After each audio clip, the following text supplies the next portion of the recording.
Hi friends, നമുക്കിന്ന് തട്ടുകട style beef chilli തയ്യാറാക്കിയാലോ. നല്ല സൂപ്പർ ടേസ്റ്റാണേ. വളരെ പെട്ടെന്ന് തയ്യാറാക്കിയെടുക്കാം. അതിനായിട്ട് നമ്മൾ കുക്കറിലേക്ക് കഴുകി വൃത്തിയാക്കിയെടുത്ത ബീഫ് കട്ട് ചെയ്യാത്തതാണേ, അത് കുക്കറിലേക്ക് ഇട്ട് കൊടുക്കണം. ഇതൊരു 1/2 കിലോ ബീഫാണ് എടുത്തിട്ടുള്ളത്. ഇനി നമുക്ക് ഇതിലേക്ക് 1/2 ടീസ്പൂൺ അളവിൽ മഞ്ഞൾപ്പൊടിയും 1/2 ടീസ്പൂൺ ഉപ്പ്, ഉപ്പ് പാകത്തിന്. ഇനി ഇതിലേക്ക് 1/2 ടീസ്പൂൺ അളവിൽ കുരുമുളക് പൊടിയും കൂടെ ചേർത്ത് കൊടുക്കണം. ഇനി നമുക്കിതിലേക്ക് 1/4 ഗ്ലാസോളം വെള്ളം ഒഴിച്ചു കൊടുക്കാം. ഒരുപാട് വെള്ളം വേണ്ട. അപ്പോൾ കുറച്ച് ബീഫ് സ്റ്റോക്ക് കിട്ടാനും മാത്രമുള്ള വെള്ളവും കൂടെ ഒഴിച്ചു കൊടുത്ത് എല്ലാം കൂടി നന്നായിട്ട് മിക്സ് ചെയ്തെടുക്കാം. ഇനി നമുക്ക് കുക്കർ മൂടി വെച്ച് ഒരു 1/4 വേവാകുന്നിടം വരെ വേവിച്ചെടുക്കാം. ഒരുപാട് വെന്ത് പോകണ്ട. വിസിലെല്ലാം പോയിട്ട് തുറന്ന് നോക്കാം. അപ്പോൾ കറക്റ്റായിട്ട് ഒരു 1/4 വേവിൽ ബീഫ് വെന്ത് കിട്ടിയിട്ടുണ്ട്. അപ്പോൾ ബീഫ് കഷ്ണങ്ങൾ ഇതുപോലെ സ്റ്റോക്കിൽ നിന്ന് എടുത്തു മാറ്റാം. പിന്നെ ഈ ബീഫിൻ്റെ സ്റ്റോക്ക് നമുക്ക് ആവശ്യമുണ്ട്. അപ്പോൾ ഇത് കൂടുതലാണെങ്കിൽ ഒന്ന് വറ്റിച്ചെടുത്താൽ മതിയേ. അപ്പോൾ ഞാനിവിടെ കുറച്ച് നേരം ഒന്ന് അടുപ്പത്ത് വെച്ചൊന്ന് വറ്റിച്ചെടുക്കുന്നുണ്ടേ. ഇനി അടുത്തതായിട്ട് നമുക്ക് ബീഫ് കട്ട് ചെയ്തെടുക്കാം. ഇതുപോലെ ഈ ഒരു കനത്തിലും വലിപ്പത്തിലും നമുക്ക് കട്ട് ചെയ്തെടുക്കണം. അപ്പം നല്ല നീളത്തിൽ നമ്മളിങ്ങനെ അരിഞ്ഞെടുത്താൽ മതി. 1/4 വേവിൽ നമ്മൾ ബീഫ് വേവിച്ചെടുക്കുന്നത് കൊണ്ട് തന്നെ നമുക്ക് പൊടിഞ്ഞൊന്നും പോവാതെ നല്ല കറക്റ്റ് പാകത്തിന് ഇതുപോലെ കിട്ടും. ഇനി ഇതിനൊരു കോട്ടിങ് തയ്യാറാക്കിയെടുക്കാം. അതിനായിട്ട് 2 ടേബിൾ സ്പൂൺ കാശ്മീരി ചില്ലിയാണ് എടുക്കുന്നത്. അതിലേക്ക് 1/4 ടീസ്പൂൺ മഞ്ഞൾപ്പൊടിയും 1/4 ടീസ്പൂൺ ഉപ്പും കൂടെ ചേർത്ത് കൊടുക്കണം.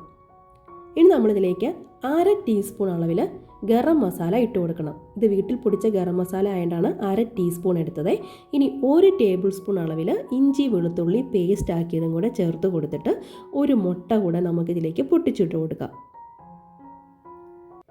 ഇനി അടുത്തായിട്ട് ഇതിലേക്ക് 2 അല്ലെങ്കിൽ 2.5 ടേബിൾ സ്പൂണോളം നമ്മൾ കോൺഫ്ലോർ ആണ് ചേർക്കുന്നത്. അത് നമ്മുടെ മിക്സിനനുസരിച്ച് 2.5 അല്ലെങ്കിൽ 3 കോൺഫ്ലോർ പൊടിയും കൂടെ ചേർത്ത് കൊടുക്കാം. ഇനി ഇതെല്ലാം കൂടി നന്നായിട്ടൊന്ന് മിക്സാക്കി എടുക്കണം. അപ്പോൾ ഇനി നമ്മൾ വെള്ളത്തിന് പകരമായിട്ട് നമ്മൾ നേരത്തെ മാറ്റി വെച്ചിരുന്ന സ്റ്റോക്കാണ് ഒഴിച്ചു കൊടുക്കുന്നത്. നല്ല പേസ്റ്റാക്കി എടുക്കാനായിട്ട് നമ്മൾ ഇതുപോലെ സ്റ്റോക്ക് ഒഴിച്ചു കൊടുത്ത് നന്നായിട്ട് പേസ്റ്റ് പരുവത്തിൽ മിക്സ് ചെയ്തെടുക്കണം. അപ്പോൾ ഇതിൻ്റെ ഒരു കൺസിസ്റ്റൻസി ഇതുപോലെയാണ് ഇരിക്കേണ്ടത്. അപ്പോൾ സ്റ്റോക്ക് ഒഴിച്ചു കൊടുത്ത് ഒരുപാട് ലൂസാവാതെ ഈ ഒരു പാകത്തിന് നമ്മൾ തയ്യാറാക്കി എടുക്കണം. ഇനി നമുക്കൊരു പാൻ അടുപ്പത്ത് വെച്ച് കൊടുക്കാം. അതിലേക്ക് 2 ടേബിൾ സ്പൂൺ അളവിൽ സൺഫ്ലവർ ഓയിലാണ് ഒഴിച്ചു കൊടുക്കുന്നത്. നമുക്ക് വേണമെങ്കിൽ വെളിച്ചെണ്ണയും ചേർക്കാം. എന്നാൽ ഇതൊരു ചൈനീസ് ഡിഷ് ആയതുകൊണ്ടാണ്, നാടൻ ടേസ്റ്റ് അല്ല, അതുകൊണ്ടാണ് സൺഫ്ലവർ ഓയിൽ ഒഴിച്ചു കൊടുത്തിരിക്കുന്നത്. ഇനി ഇതുപോലെ ബീഫ് ആ ഒരു മിക്സിൽ കോട്ട് ചെയ്ത ശേഷം നമുക്ക് ഇട്ട് കൊടുക്കാം. അപ്പോൾ ഈ സമയത്ത് ഫ്ലെയിം നമ്മൾ മീഡിയം ആക്കി വെക്കണേ, അല്ലെങ്കിൽ പെട്ടെന്ന് ആ കോട്ടിങ് എല്ലാം കൂടെ ഒന്ന് കരിഞ്ഞു പോകാൻ ചാൻസ് ഉണ്ട്. അതുകൊണ്ട് മീഡിയം ഫ്ലെയിമിൽ വെച്ച് കൊടുത്ത് തിരിച്ചും മറിച്ചുമൊക്കെ ഇട്ട് കൊടുത്ത് നന്നായിട്ട് ഡീപ്പായിട്ട് ഫ്രൈ ചെയ്തെടുക്കാം.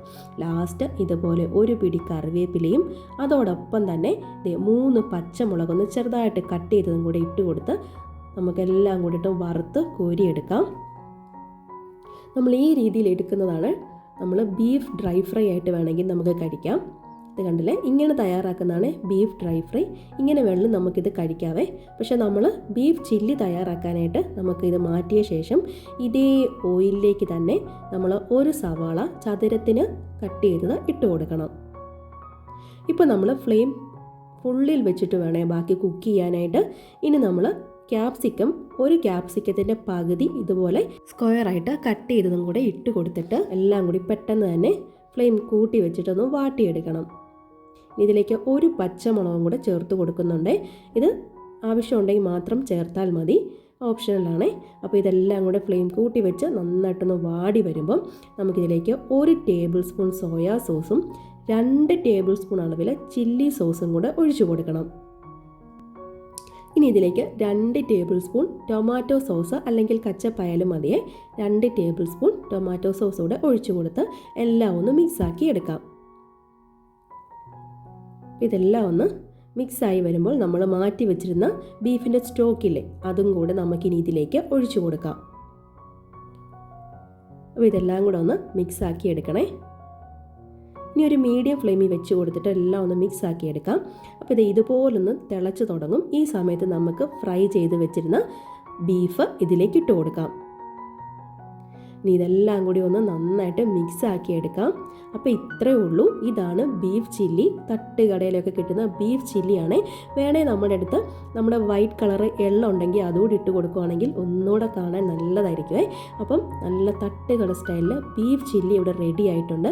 നമുക്കിതിന് പൊറോട്ടയുടെ കൂടെയോ അല്ലെങ്കിൽ അപ്പം പത്തിരി എന്തിൻ്റെ കൂടെ വേണം സെർവ് ചെയ്യാം. ഇപ്പം ഞാനിവിടെ നല്ല നെയ്ച്ചോറിനൊപ്പമാണ് സെർവ് ചെയ്യുന്നത്.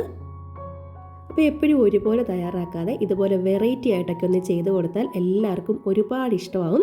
ഇത് കണ്ടില്ല, നല്ല സോഫ്റ്റാണ് നമ്മുടെ ബീഫ് ചില്ലി. ഇവിടെ നല്ല സോഫ്റ്റ് ആയിട്ടുള്ള ഈ ബീഫ് ചില്ലി റെസിപ്പി നിങ്ങൾക്ക് ഇഷ്ടപ്പെട്ട് കാണുമെന്ന് വിചാരിക്കുന്നു. ഇഷ്ടമായാൽ ലൈക്ക് ചെയ്യാനും ഷെയർ ചെയ്യാനും കമൻറ്റ് ചെയ്യാനും അതോടൊപ്പം തന്നെ നമ്മുടെ ചാനൽ സബ്സ്ക്രൈബ് ചെയ്യാനും മറന്നു പോലെ. വീണ്ടും ഒരു വീഡിയോ ആയിട്ട് കാണുമ്പോഴേക്കും